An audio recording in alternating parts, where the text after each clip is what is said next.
Imagine a battle where the odds seemed stacked, yet the underdog delivered a crippling blow that sent an empire reeling.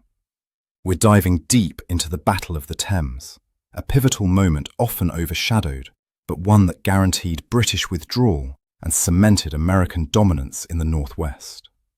Get ready to uncover the untold story of this critical triumph. To understand how the British Empire, the superpower that had recently humbled Napoleon in Europe, came to lose an entire army in the backwoods of Upper Canada, we have to look away from the battlefield itself. We have to travel back a few weeks earlier and look at the water, specifically the grey, chopping waters of Lake Erie. History often presents battles as isolated events, explosions of violence that happen on a specific day. But the disaster at the Thames was a slow-motion collapse that began in September 1813. The British forces in this region were known as the Right Division. They were the shield of Upper Canada, tasked with holding the line against American expansion from Detroit. For the first year of the War of 1812, they had been incredibly successful. They had captured Detroit. They had massacred American armies at Frenchtown. They felt invincible. But their Achilles heel was logistics. They were at the end of a very long, very fragile supply line that stretched all the way back to Montreal. And the final link in that chain was the British naval squadron on Lake Erie. When the American commander Oliver Hazard Perry defeated that squadron on September 10th, the silence that fell over the lake was deafening for the British commander on land, Major General Henry Proctor. In that moment, Proctor ceased to be a general commanding an army and became a man managing a crisis. He knew immediately that without the lake, there was no food, no ammunition, and no pay coming for his men. The lifeline was cut. This is where our story takes a turn into the psychological. Military history is often about maps and muskets, but this chapter of the war is about the mind of a commander cracking under pressure. Proctor was not a battlefield genius. He was a competent administrator who had done well enough when things were going his way. But faced with total isolation, he froze. He knew he had to move. He was sitting at Fort Malden, near modern-day Amherstburg, and he knew the Americans under William Henry Harrison were gathering a massive invasion force across the water. The logical military decision was to retreat immediately to Burlington Heights, hundreds of miles to the east, to link up with other British forces. But Proctor dithered. He delayed. He held councils of war and then ignored their advice. He began dismantling the fort, then stopped, then started again. This indecision is the first domino in the catastrophe of the Thames. His hesitation did two things. First, it burned up the precious time he had to escape before Harrison could cross the lake. Second, and perhaps more importantly, it terrified his allies. The British were not fighting alone. They were supported by a massive confederacy of Native American nations, led by the Shawnee warrior Tecumseh. Tecumseh is one of the most fascinating figures of the 19th century, a visionary who saw a pan-Indian alliance as the only way to stop American expansion. He had allied with the British not out of love for the king, but because he saw them as the lesser of two evils. He needed British guns and supplies to fight the Americans. When Tecumseh saw Proctor packing his bags and burning fortifications, he was furious. To Tecumseh, retreating without firing a shot was an act of betrayal. He demanded a council and delivered one of the most blistering speeches in recorded history. He stood before the British officers, compared Proctor to a fat dog running away with its tail between its legs, and essentially dared the British to leave the weapons for the warriors if they were too scared to use them. This creates an incredibly tense dynamic. You have a British general who wants to run because he knows he cannot feed his army, and a Shawnee leader who refuses to budge because retreating means abandoning the very land they are fighting to protect. Proctor eventually managed to convince Tecumseh to retreat, only by promising that they would make a stand at the Thames River, near a place called Moraviantown. He promised it would be a tactical withdrawal, not a flight. But as the long column of redcoats, warriors, and their families began to trudge east into the autumn mud, everyone, from the lowest private to the general himself, could feel the dread setting in. The retreat had begun, but the defeat had already happened in their minds. This was not a disciplined military withdrawal. It was a slow-motion funeral procession trudging through the mud. As the British 41st Regiment and their native allies moved eastward along the Thames River, the weather turned against them. The autumn rains transformed the dirt tracks into quagmires that sucked the boots off soldiers and trapped heavy wagons up to their axles. But it wasn't just the mud that slowed them down. It was the baggage. A prudent commander in a crisis sheds weight to gain speed. General Proctor did the opposite. The column was weighed down by an immense train of wagons, carrying not just military supplies, but the personal effects of the officers, unauthorized loot, and, most critically, the families of the soldiers. Wives and children huddled on top of ammunition carts, shivering in the damp cold. Proctor's own personal luggage was enormous, taking up space that could have been used for wounded men or extra food. This bloated caravan moved at a snail's pace, covering only a few miles a day. Discipline began to evaporate. The soldiers were on half rations, cold, and watching their commander prioritize his furniture over their safety. Behind them, the native warriors watched with growing disgust. Tecumseh, riding alongside the column, grew more despondent with every mile. He saw the British officers looking over their shoulders, not with the alertness of a rear guard, but with the panic of prey. He knew the Americans were coming, and he knew that with this pace, they would be caught, and he was right. While Proctor was dragging his feet through the mud, William Henry Harrison was moving with a terrifying efficiency. Harrison is often remembered as a stodgy old politician in later life, but in 1813, he was a man possessed. He had ferried his army across Lake Erie, landing near the abandoned Fort Malden, only to find it a smoking ruin. He didn't stop to celebrate the capture of the enemy base. He saw the fresh tracks in the mud leading east, and he immediately ordered a pursuit. Harrison had a weapon that Proctor had completely underestimated. The British were expecting a standard American army, slow-moving infantry columns that fought by the European rulebook. But Harrison had brought something else. He had the Kentucky Mounted Volunteers. We need to pause and visualize this force, because they are unlike anything else in the War of 1812. These were not the polished dragoons of the Napoleonic Wars with sabres and plumes. These were frontiersmen. They wore hunting shirts and buckskins. They rode their own horses, tough woodland animals, not military chargers. And most importantly, they carried long rifles and muskets, and hatchets and knives in their belts. They were led by Colonel Richard Mentor Johnson, a politician turned soldier who understood that in the dense forests of North America, speed and firepower meant more than drill formations. These Kentuckians were driven by a dark and powerful motivation: revenge. Many of them had lost friends or family at the River Raisin massacre earlier in the year, a disaster where American prisoners had been killed by native warriors while the British stood by. The cry, "Remember the Raisin," rippled through their ranks. They weren't just marching to win a battle. They were riding to settle a blood debt. The contrast between the two armies could not have been starker. On one side, you have the demoralized British regulars, starving and exhausted, practically dragging their families through the swamp. On the other, you have thousands of fresh, angry, mounted American riflemen closing the distance by the hour. As the days ticked by, October 2nd, October 3rd, October 4th, the gap shrank. Harrison's scouts began to pick off stragglers from the British rear guard. They captured boats loaded with ammunition that the British had tried to float up the river. They found bridges that Proctor had failed to destroy properly, allowing the American horsemen to cross obstacles that should have held them up for days. It was a failure of command on a massive scale. Proctor was barely issuing orders anymore. He was simply fleeing, hoping to reach the safety of the Moravian town settlement before the hammer fell. On the evening of October 4th, The Americans captured a key bridge and a cache of British weapons.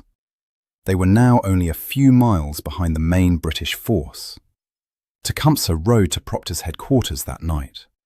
The Shawnee leader told the British general that they could run no further. Their backs were against the wall. The warriors were tired of retreating. They would stand and fight the next day, whether Proctor stood with them or not. The chase was over. The collision was imminent. On the morning of October 5th, 1813, the sun rose over a battlefield that looked less like a killing field and more like a tactical puzzle. General Proctor had finally stopped running, choosing a patch of ground about 2 miles west of the Moravian village to make his stand. At a glance, the position actually looked strong, perhaps even formidable. Geography dictated the terms of this engagement. To the British left ran the Thames River, wide and uncrossable. To their right lay a dense, murky swamp. In between these two natural barriers was a strip of dry ground, covered in a forest of tall beech/sugar maple/oak trees. This effectively created a bottleneck. If the Americans wanted to pass, they had to come through this corridor. Proctor deployed his regulars, the 41st Regiment, across this strip of woods, blocking the road. On his right flank, deep in the swamp where the horses couldn't go, Tecumseh and his warriors lay in wait, hidden among the reeds and thickets. But if we look closer at this deployment, we see the seeds of disaster. The British troops were exhausted. They hadn't eaten a proper meal in 24 hours. They had no ammunition reserve. What was in their pouches was all they had. And crucially, Proctor made a tactical decision that military historians still argue about today. He ordered his men to stand in open order. In 19th century warfare, infantry usually stood shoulder to shoulder to create a solid wall of bayonets. But Proctor spaced his men out, with a yard or two between each soldier. He likely did this to extend his line so it couldn't be outflanked, or perhaps to minimize casualties from American artillery. But by opening the files, he turned a solid wall into a porous fence.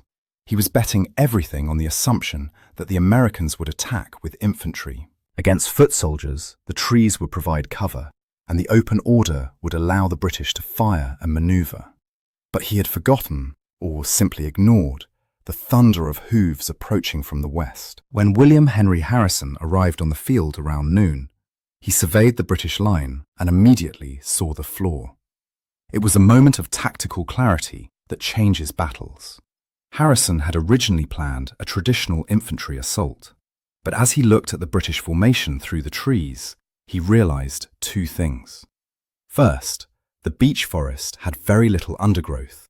The ground was carpeted with leaves, clear enough for horses to gallop through. Second, the British line was too thin to stop a heavy charge. He made a split-second decision that scrapped his original battle plan. He turned to Colonel Richard Mentor Johnson and ordered him to take his Kentucky Mounted Volunteers and charge straight into the center of the British line. This was a massive gamble. In 1813, sending cavalry into a forest to attack infantry was considered suicidal. Horses panic in woods, they crash into trees, they are easy targets for muskets. But Harrison was counting on the shock factor. He was betting that the sight of 1,000 screaming frontiersmen on horseback, thundering through the twilight of the forest, would be too much for the demoralized British regulars to handle. Colonel Johnson divided his regiment. One battalion, led by his brother James Johnson, would charge the British regulars on the road.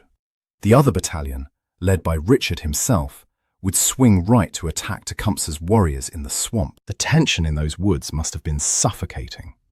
The British soldiers, standing in their isolated spots between the trees, gripped their muskets with sweaty palms. They could hear the Americans organizing. They could hear the snorting of horses and the low rumble of commands being passed down the line. They knew they were outnumbered 2-1, but worse, they knew they were trapped. With the river on one side and the swamp on the other, there was nowhere to run if the line broke. At approximately 4 p.m., A single bugle call shattered the stillness of the autumn afternoon. The ground began to shake. The Kentuckians didn't trot. They spurred their horses into a full gallop immediately. The hurrah that went up from the American lines was said to be terrifying. For the British soldiers standing in that thin, fragile line, the war was about to end, not with a prolonged firefight, but with a violent, overwhelming collision. The gamble had been cast, and the redcoat era in the American West was about to face its final, brutal test. The collision was instantaneous and devastating. As James Johnson's battalion of mounted riflemen surged forward, the British 41st Regiment managed to raise their muskets for a single, ragged volley.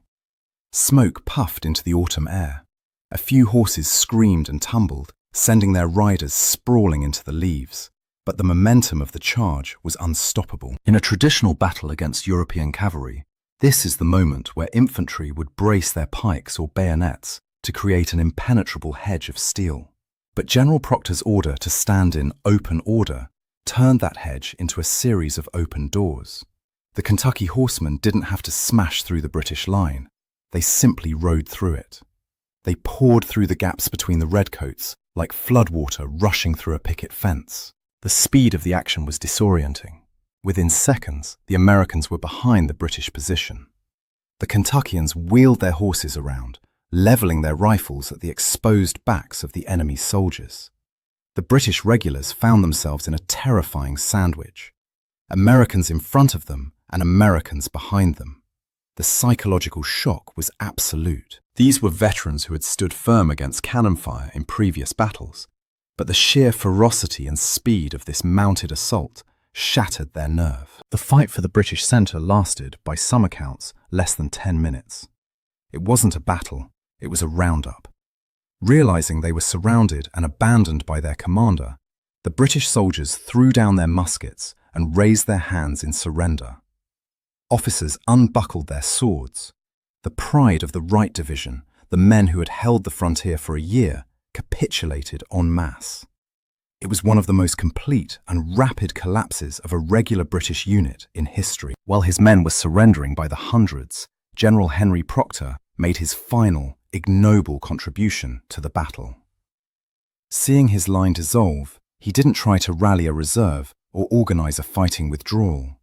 He turned his horse and fled.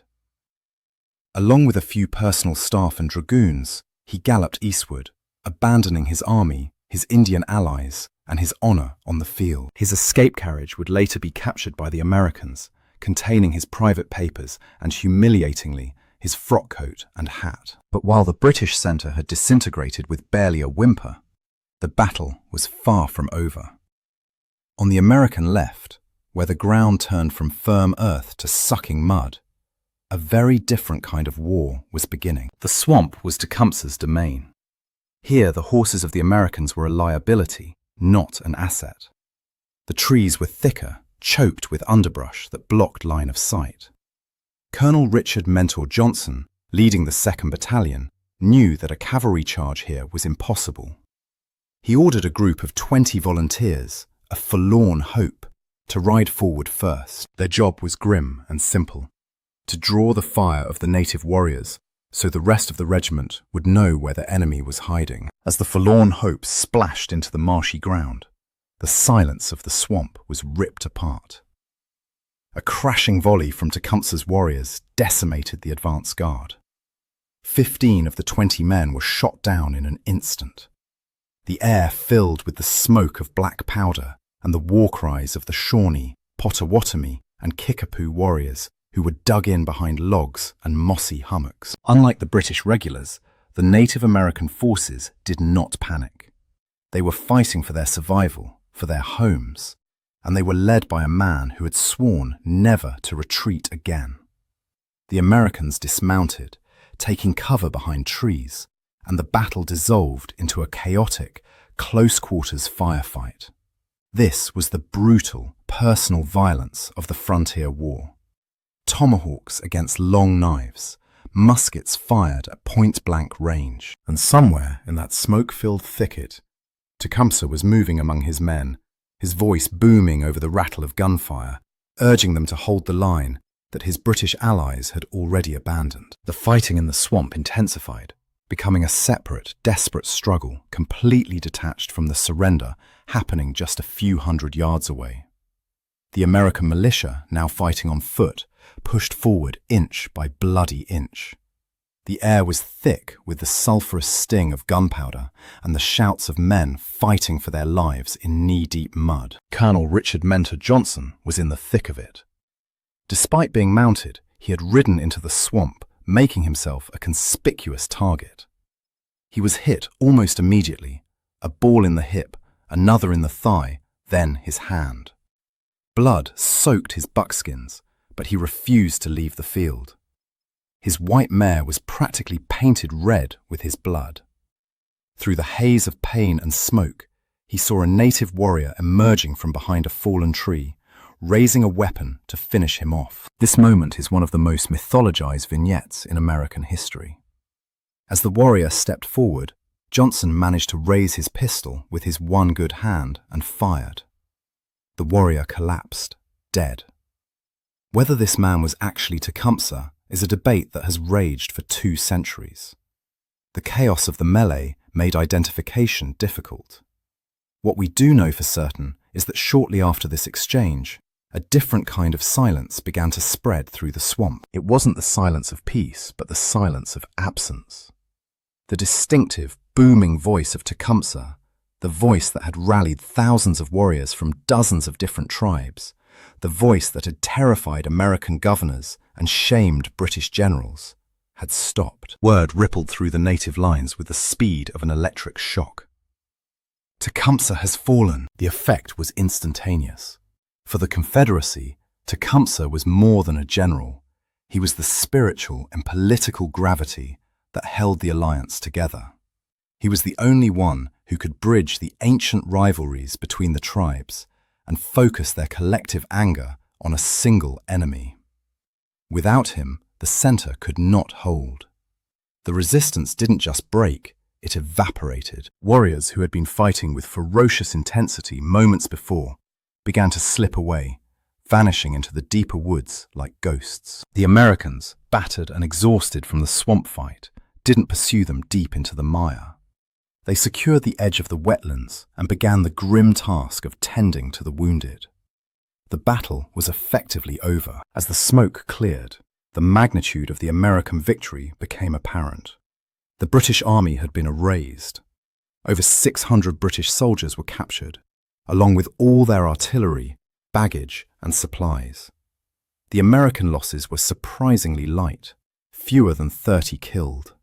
But the cost for the Native Americans was incalculable. Later that evening, and in the days that followed, American soldiers scoured the battlefield, looking for Tecumseh's body.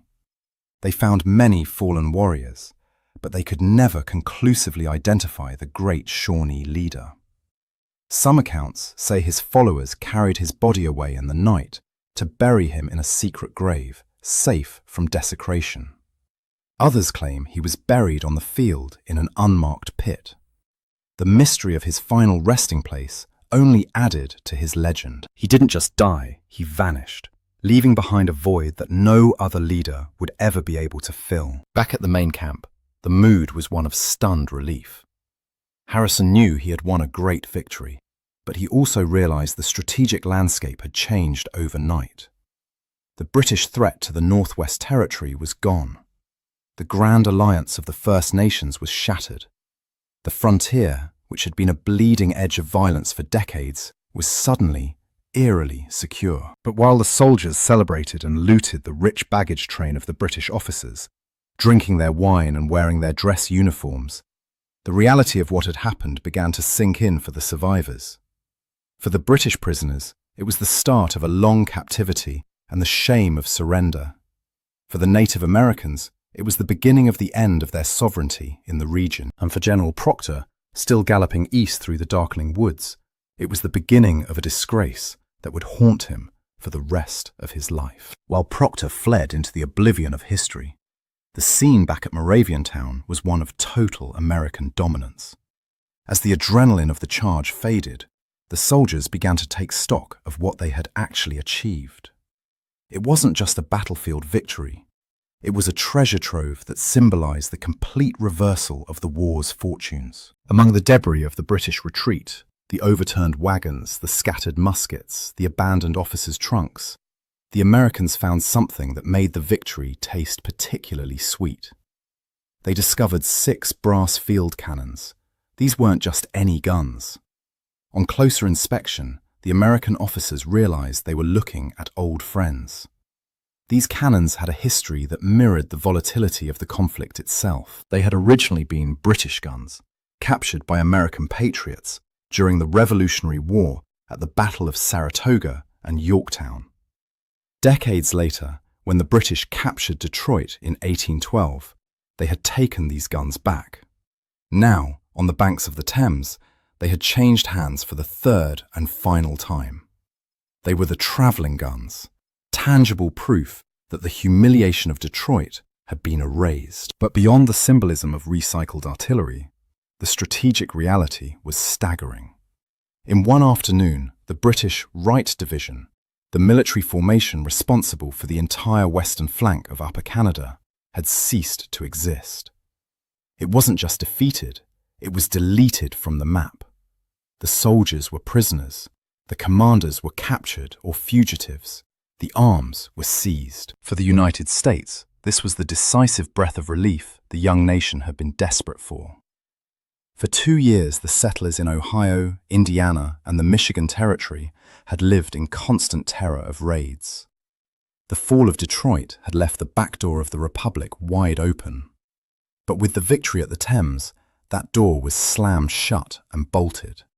The spectre of invasion vanished. The frontier, which had been a zone of constant bloody fluctuation, was suddenly solid American soil again. William Henry Harrison, standing amidst the wreckage of the British Army, understood the magnitude of this. He didn't need to push further east. He didn't need to chase Proctor all the way to Montreal. He had achieved his primary objective, security. He had reclaimed Michigan, subdued the tribes, and neutralized the British presence in the West. With winter approaching, Harrison made the prudent decision to withdraw his forces back to Detroit, rather than risk overextending his supply lines, the very mistake that had doomed Proctor. However, for the British, the Battle of the Thames was a catastrophic embarrassment, but not a fatal blow to the war effort as a whole. While they had lost the West, they still held the crucial St. Lawrence River corridor and the ports in the east. But the loss of the Native American alliance was a wound that would never heal. The British had relied on the First Nations to be their force multiplier, their eyes and ears in the woods. By abandoning Tecumseh at the Thames, they had shattered that trust permanently. Never again would the British Empire be able to summon a grand coalition of tribes to fight its battles in North America.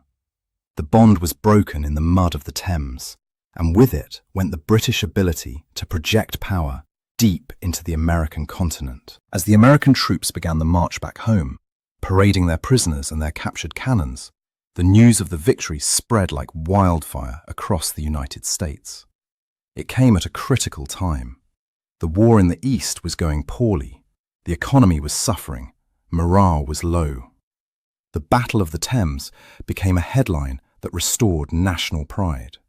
It proved that American volunteers, led by capable officers, could stand toe-to-toe with the regulars of the British Army and crush them. Yet, as the celebrations began in Washington and the frontier towns lit bonfires in relief, the personal fates of the men who fought at the Thames were diverging down very different paths. For some, the battle was a stepping stone to the highest office in the land. For others, it was a sentence to ruin.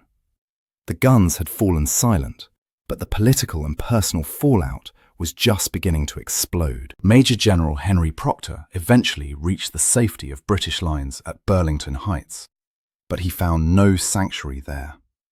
The British Army, an institution that prided itself on discipline and honour, could not forgive the spectacle of a general officer galloping away from his own disintegrating army. Proctor was subjected to a court-martial. He was charged with negligence and poor tactical judgment. While he was acquitted of the explicit charge of cowardice, he was found guilty of mismanagement and was publicly reprimanded. His career was over. He died a few years later, a broken man, forever living in the shadow of the Thames. In stark contrast, William Henry Harrison rode out of the woods and into the pantheon of American heroes. The victory at the Thames was the crown jewel of his military career. It provided him with a reputation for decisiveness and competence that insulated him from the messy politics of the time. Decades later, in 1840, when he ran for president, the slogan "Tippecanoe and Tyler too" referenced his earlier battle, but it was the Thames that had proven he could defeat a European power. The battle was a primary engine of his political machine. Then there was Richard Mentor Johnson, the colonel who had led the charge and nearly died in the swamp, recovered from his 5 wounds. He returned to Kentucky not just as a veteran, but as a living legend. The story that he personally killed Tecumseh became a powerful political tool. Whether it was true or not didn't matter. The voters believed it. He rode that single pistol shot all the way to the vice presidency of the United States under Martin Van Buren. The Battle of the Thames didn't just end a war. It built the foundations of American political careers for the next 30 years. But for the Native American nations of the Northwest, the legacy of the Thames was devastatingly final. Tecumseh had been the architect of a grand strategy, a unified Indian confederacy that could hold the Ohio River as a permanent border between native lands and white settlement. When he died in that swamp, the blueprint for that nation died with him. The tribes, leaderless and demoralized, were forced to sign a series of armistices and treaties with the Americans. The dream of a neutral Indian barrier state, an idea the British had vaguely supported, vanished forever. The Battle of the Thames marked the end of the 60 Years' War for the Great Lakes. Since the 1750s, the region had been a contested zone between empires and indigenous nations. After October 5, 1813, the contest was over. The British withdrew to the Canadian side of the border, never to challenge American sovereignty in the Michigan or Ohio territories again. The Native Americans were left to face the expanding United States alone, without the leverage of a European ally. It is a bitter irony that a battle lasting less than an hour, fought in a muddy backwater, determined the fate of millions of acres of land. The destruction of Proctor's army was the final argument in the debate over who would control the American Midwest. It was the moment the frontier stopped being a war zone and started being a settlement zone. As we look back at the Thames, it stands as a stark reminder of how fragile military alliances can be. The British and the Shawnee fought side by side, but their goals were never truly aligned. The British fought for a distant king and geopolitical leverage. The Shawnee fought for their very existence. When the pressure became unbearable, that divergence ripped the alliance apart. The British could retreat and fight another day. The Shawnee had nowhere else to go. Today, the site of the Battle of the Thames is quiet. The roar of the musketry and the thunder of hooves have long since been absorbed by the earth. But if we listen closely to the echoes of 1813, they offer a timeless warning to modern strategists and leaders. The destruction of the Wright Division was not an accident. It was the inevitable result of a failure to adapt. General Henry Proctor offers a masterclass in how not to lead. He allowed logistics to dictate his strategy rather than bending logistics to his will. He became paralyzed by the fear of what he didn't have: food, supplies, support, instead of utilizing what he did have: a defensible position and a motivated ally. His greatest failure wasn't the open order formation or the location of his line. It was his failure to maintain the moral component of warfare. He let his men feel defeated before they even saw the enemy. He proved that an army without trust in its commander is nothing more than a crowd of armed men waiting to surrender. On the other side, William Henry Harrison and the Kentucky Volunteers demonstrate the devastating power of tactical flexibility. They ignored the European rulebook that said cavalry cannot work in forests. They ignored the convention that said militia cannot break regulars. They saw a problem, a thin British line in the woods, and they invented a solution on the fly. The charge of the mounted rifleman was an early example of the American military tradition of improvisation. It showed that a motivated, unconventional force, properly led, could shatter the rigid discipline of a professional army. The Battle of the Thames also serves as a grim reminder of the cost of war. It was a victory for the United States, yes, but it was built on the collapse of a civilization. The death of Tecumseh remains one of the great what-ifs of North American history. What if he had survived? What if the British had stood their ground? Could a Native American buffer state have survived in the Midwest? We will never know, but we do know that when Tecumseh fell, the possibility of an alternative history for the continent fell with him. Ultimately, the battle teaches us that history is not always decided by the size of the armies or the quality of their equipment. Sometimes it is decided by a single decision made in the heat of the moment. The decision to charge, the decision to run, the decision to stand. At the Thames, those decisions collided in the autumn woods, and in less than an hour, they redrew the map of North America forever. The Redcoats retreated, the sun set on the native Confederacy, and the American West was born in the smoke and mud of a Canadian forest. What do you think was the decisive factor? Was it Proctor's cowardice or the sheer audacity of the Kentucky charge? Let me know in the comments below. And if you want to explore more forgotten turning points of the Redcoat era, don't forget to subscribe and ring the bell so you never miss a mission. See you in the next video.